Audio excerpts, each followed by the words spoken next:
That's why there's some oil on it.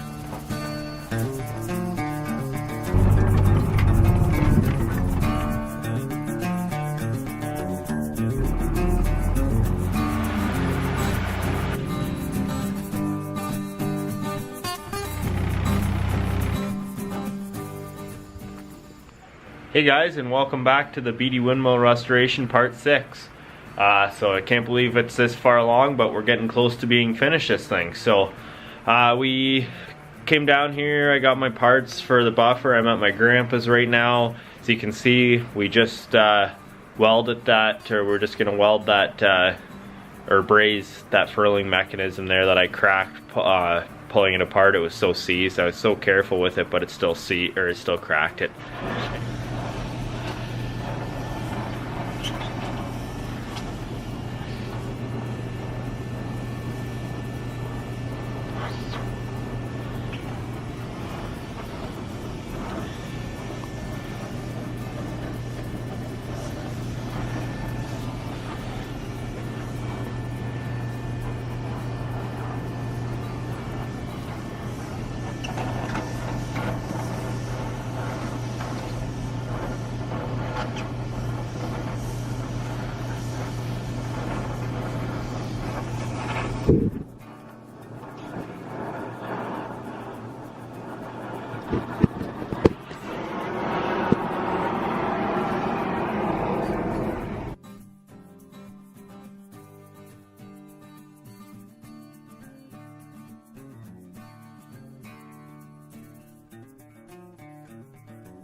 Alright, so we got that piece of the furling mechanism there. It's all welded up. As you see, my grandpa is 82 years old. He's still got her, so that was pretty cool to get him on video there. So he says we just got to keep her cool for the rest of the day. Here we got it, and some rags, a bunch of metal in there. See, it's steaming in there. Keep it warm and let that cool down slowly all day. So he said that's best results, so that's what we're gonna do. So hopefully it holds. He ground that out and really filled it up really good. So hopefully we're good, and there was no other cracks or anything. All right, guys. So I'm back up north here, and I got the new stand built. So I took the metal there, and you can see how I flared out the ends of the angle iron there, and I got it through bolted into this wire wheel. I figured that it would be pretty good. It's about 2 inches thick, so it's got lots of stability, and if I have no problem with putting all the weight of the windmill on there now, because that thing weighs close to 100 pounds. I was guessing it was wet, so I'm thinking maybe 80 by the time it dries out, because it was sitting outside. But anyways, yeah, it's bolted up. I just didn't like those wooden legs. They serve their purpose for the time, but needed metal legs.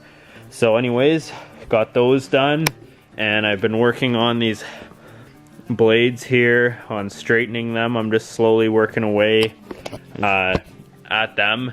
I ended up talking to a guy named Harvey. He restores and has for the last, what did he say? He got into it about 1990. So basically almost 29 years he's been doing windmills for. So yeah, I talked to him, and he said that basically he just paints over top of everything, and he's had really good luck with it. So I'm not even going to cold galvanize these blades, because the cold galvanizing doesn't recommend to be put on the rust. So we're just putting the textured paint right over top of it. So I'm just working on it now. I just want it, I benefit it for 1 can per set of blades, and I got 6 of them, so I got 6 cans. And so far I've got those 2 completely finished, and this one completely finished, just to do those last 2 sails. I cracked open the 3rd can, so I'm actually ahead of everything for paint, so that's good. So because I'll let this dry completely for 24 hours or whatever or more. It really got hard, like on the tail here. It got really hard, and it's nice and durable stuff. I was kind of not really the most keen on the stuff because it seemed like it was really soft, but anyways, it's hardened right up now, and it's gonna be really good. So anyways, yeah, we're just gonna straighten up the rest of these, and if I get them straight and I'm happy with them, I'm gonna paint them too. So this morning I went around and I took the sandblaster to them and just did a light sandblast, just mainly on like these cross members and stuff like that. And you can't tell here really, but I just did it so I could get the bulk of the thick rust off. Like now this is just smooth. So in some spots I got into it a little bit right there when I was testing it, but otherwise yeah, it worked really good to get all the thick rust off and just get it down to the pitted steel. So obviously I could have got a bigger sandblaster and got it done, but I was told that with the thickness of these it might blow through it if you used a bigger one, and it would take me weeks to do these all by hand with my little guy. So anyways, you'll see me painting up some blades, and hopefully we can get this thing assembled at some point.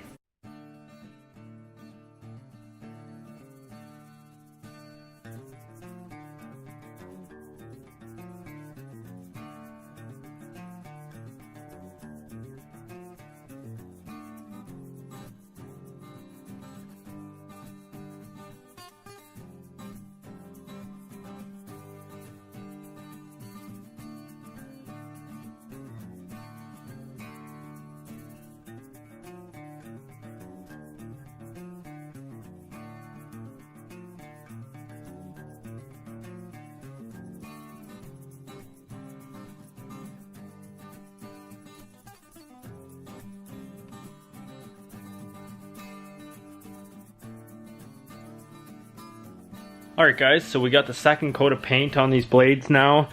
They're dry. They still need 24 hours to dry, but it turned out really good. I ended up going into town. I was going in anyways, and I bought 2 more cans of paint.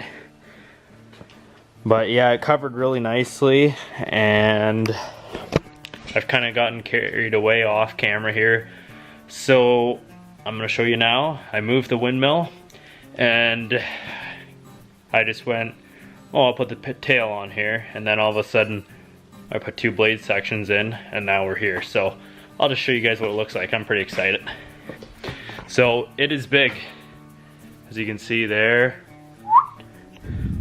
So we obviously got to get the tail painted still, but I just want to test fit this. So this garage has almost 10-foot ceiling, so it's gonna fill it up. But yeah, it's bolted up here. We're just gonna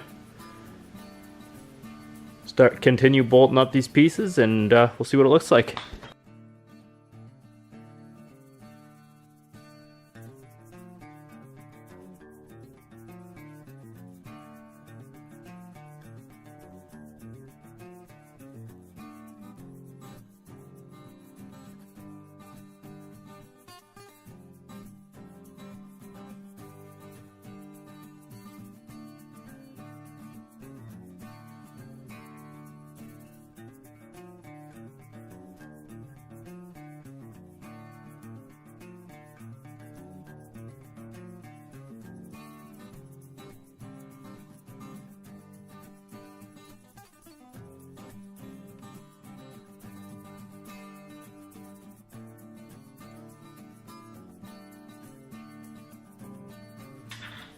Alright guys, so as you can see, it's up, and I just grabbed a beer. Well deserved. I am super stoked.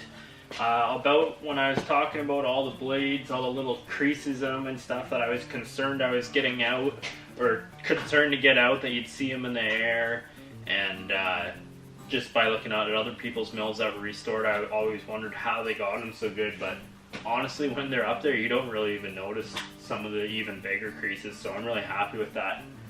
But yeah, there it is. Everything went together pretty good.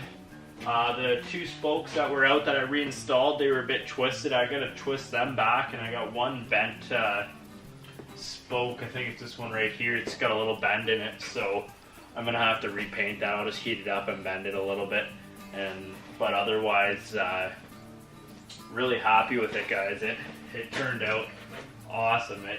I just got it mocked up. None of the bolts are tight, so you might hear it creak a bit, but there we go. It spins so nice in there.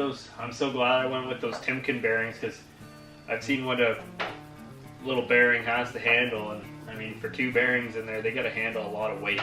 So yeah, pretty happy with it, guys. I'll show you around the back of it and everything, but really the only thing left to do, I got to take it back apart because of the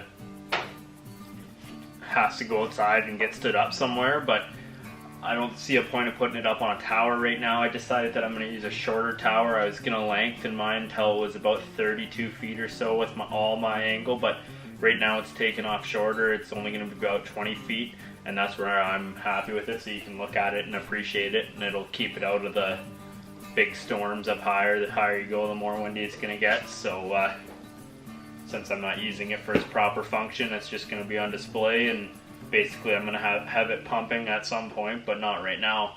So but yeah, for the summer right now, it might even go out and get stood up. I might just take those pieces of angle iron that I have there, and we have a rock drill, and we have bedrock all around us, so I might just drill it and bolt it right to the rock so I can have it on display in the summer outside. So anyways, I'll show you around the mill. Alright, so just for our show here, I got everything bolted together. As you can see, all those bolts are just loosely in there. But yeah, there she is. Everything, all those blades are honestly still drying. They're tacky dry. I was careful with them, but I just couldn't wait to get this thing up. I mean, there's the odd spot you can see on the blades that are a bit dented up, the bad ones, but everything else looks really good. I just put up a makeshift ratchet strap here to hold the furling mechanism. I got the big spring on here that I bought off of Harvey. This is a buffer that I bought off of Harvey there the other week. So I just kind of got that mocked up there too. Every other mill that I've seen, it's been installed on this side. That's why there's some green paint, but on mine, it was installed on this side, this bracket, and that's how it was from factory. So yeah, there she is. Really happy with this textured paint. It turned out really well, close to the sail clips and stuff.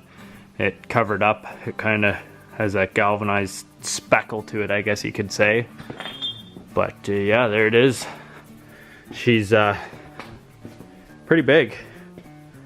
I mean, that vein there, just to give you, if you're not familiar with windmills, from there to where it attaches to the mill is 8 feet. It was just so it would fit in my truck, and so is the diameter of the wheel. So yeah, there we go. That's her.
Alright guys, so I'm about to take this mill down. I've just been having it up here for a while to work out all the bugs in it and stuff. One thing that I found is that there's always some broken welds in here, and this piece had to be welded on, so we just simply took a piece of flat bar, heated it up and bent it. It's for your mechanism to hit here. So that's on. I actually made it a bit longer and tapered it out. It's supposed to end around in here, and that's supposed to, this is supposed to kind of lock in behind it, but this holds the tail tighter to the blades when it's back instead of fitting real loose. So anyways, that was an improvement. I got that all painted up. Now I painted the spring here. But yeah, me and my grandpa just welded it onto the bottom there.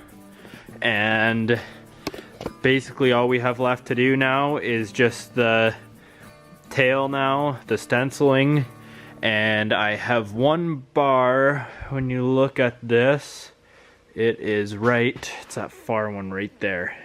I think so. Yes, it is, because I put white out on it. It's bent out this way, so the wheel has a big torque to it. As you can see right there, those are to square it up. These bolts, I don't have them in.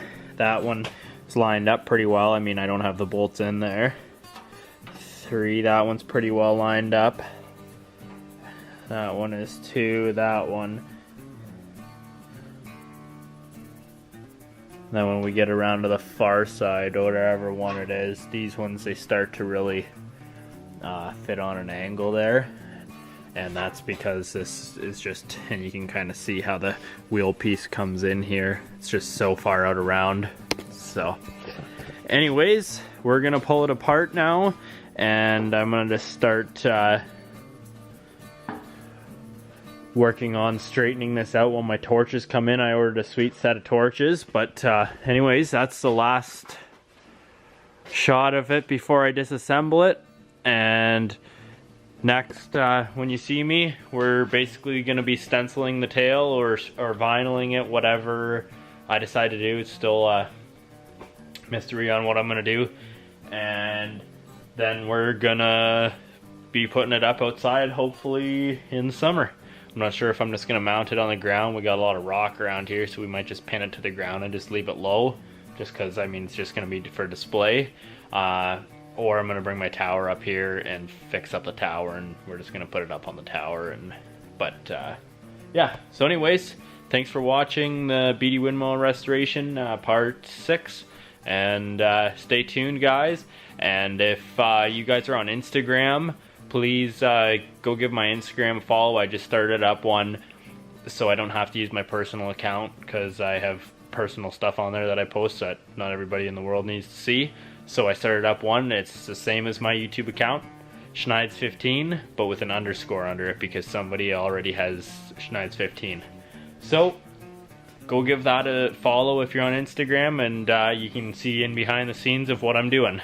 So again, thanks for watching, and I really hope you enjoyed this series of restoring my windmill. As always, guys, thanks for watching, and please give the channel a like and a subscribe. If my videos interest you, please click on my channel and check out my other videos.